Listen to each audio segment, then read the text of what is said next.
Salut les gars, bienvenue dans ce trade recap numéro 3 ou 4, 3 il me semble. Aujourd'hui on va analyser la journée du 30 août. Donc c'est parti, ma journée elle commençait ici. Donc déjà ce que je vais venir faire ça va être de tracer donc toutes mes zones. Comme dans chaque vidéo de toute façon, on va refaire la même à chaque fois. Bon ici mes zones, moi je les vois clairement. Ça va être toutes les bougies haussières sur ce grand mouvement baissier. Tac. Voilà, on va avoir ensuite celle-là, donc avant que notre journée à 9 h commence. Voilà, donc là, une fois, on va dérouler la journée. Donc déjà, on voit qu'on a déjà deux zones qui n'ont pas été validées, hein, parce que la bougie ne vient pas mécher dedans, on vient clairement transpercer la zone. Donc on peut déjà supprimer ces zones. Ensuite, on a cette dernière zone, donc ici, où on voit clairement qu'on a eu une position due à cette bougie baissière. Donc le stop loss ici. Donc on a 64 de pips de stop loss, donc RR3. Bon, je voulais pas nous spoiler, mais RR3, voilà. Donc ici, on a pris une perte, donc moins un R. Je vous montrerai tout de suite après sur les FTMO ce que ça a donné sur cette zone, qui était plutôt belle. On avait la liquidité ici, on est venu la prendre, mais c'est vrai qu'on a quand même retracé un peu en mouvement aussi, jusque pour un mouvement plutôt bullish plus que bearish.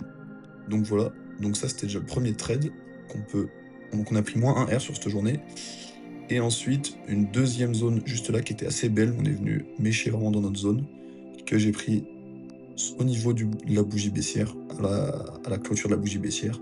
Donc, un stop loss de 131 pips, donc ça se fait 2,5 R. Voilà. Et on prend aussi une perte, comme quoi sur cette journée était vraiment bullish, donc j'ai pris moins 2 R sur cette journée. Voilà, et ici, notre liquidité, elle se trouve juste là avec les deux bougies haussières consécutives qu'on est venu briser ici. Mais c'est vrai qu'on était vachement haussier. Donc, sur cette journée, j'ai pris moins de R.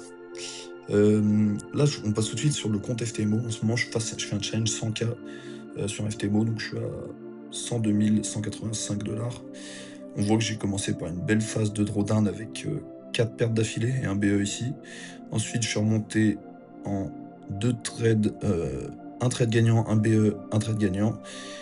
Et là, j'ai pris les deux pertes d'affilée de la journée du 30 juillet. C'est ça. Et donc, voilà. Voilà pour ce qui est de ce FTMO.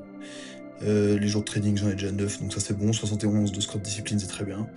Mais voilà, je risque 1% par trade en phase de challenge, la phase 1.